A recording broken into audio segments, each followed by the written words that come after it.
Hi, this video will demonstrate how to connect your FileZilla client software to your hosting account server, basically your website. Now at this point, I'm hoping you already have downloaded and installed your FileZilla client program. Otherwise, this video may seem a bit confusing. So let's open up FileZilla and grab the FTP login details that was sent to us by our web hosting company. We'll bring this into the picture here. Now, depending upon the service that you're using, the web hosting service you're using, will depend upon exactly how the information looks, the login details that they sent you. For example, this is one that I received from Namecheap Hosting, and in one instance they've got the FTP. This is the server or hosting name that goes in here, and they've got it in the form of an IP address, which will work just fine. And one that I received from my D9 hosting, totally different, but it still works the same. The host name that, like here, they have just listed as FTP is in the form of a URL. Now, sometimes this does not have a www in front. It has an FTP. Sometimes it also has an SFTP for the secure transmissions, but you still have the username and the password. Now, if you're confused about what your particular login details are from your hosting account, just give them a buzz or just send them an email and ask them. But leastways, now you've got a pretty good idea as to what's required. You're going to need at least three things: the host or server name, the username, and the password. Now, 99.99% of the time, the port you can just leave blank or just put in 21. Now I'll just kind of go over the FileZilla software interface here, and for the most part you're going to find this to be pretty much the same no matter what FTP client software you're using. For the most part, on the left hand side here you've got your computer or the local side, like it says here, and on the right hand side you've got the server or the remote side. Now up here at the top you've got the main software toolbar, and there's a whole lot more to this FTP software than just transferring files from your computer to the host. But in this video we're just going to be covering the connection process. Then next, right here, we've got what's called the Quick Connect server bar, and you can either connect through this to your server, or you can go up here from File, go to Site Manager, and set things up here.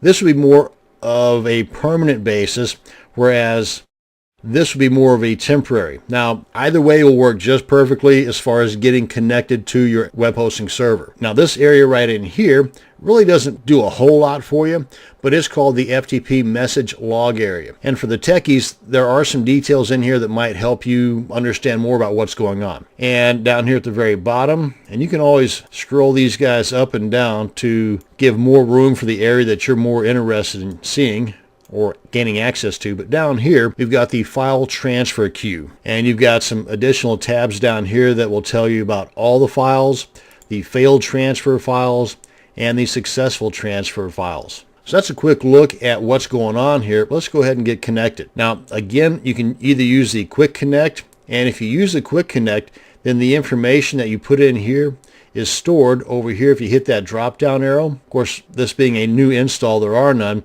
But if you were to put in the connection for one of your domains and successfully connect, then you can hit this drop down arrow and it'll be listed in here.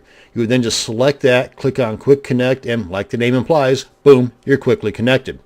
Likewise, if you have multiple entries in here, maybe you've got several different domain names and you use the Quick Connect for connection to all of those servers, then you'll see an ongoing list here of all those servers you've connected to. Again, just select the one you want to connect to, click on Quick Connect, bing, bang, boom, you're there. Another way, and again what I consider more of a permanent way, is come on up here to File, go to Site Manager, come on down here and click on New Site, give it a name.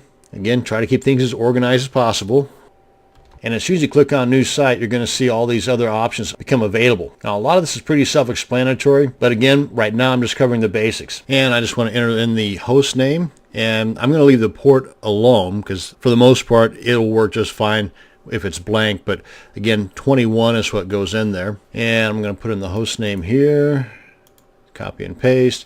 And for the protocol, in this case, we're going to just leave it at FTP. And for the encryption, we're just going to leave that alone. And for the login type, we're going to go to normal.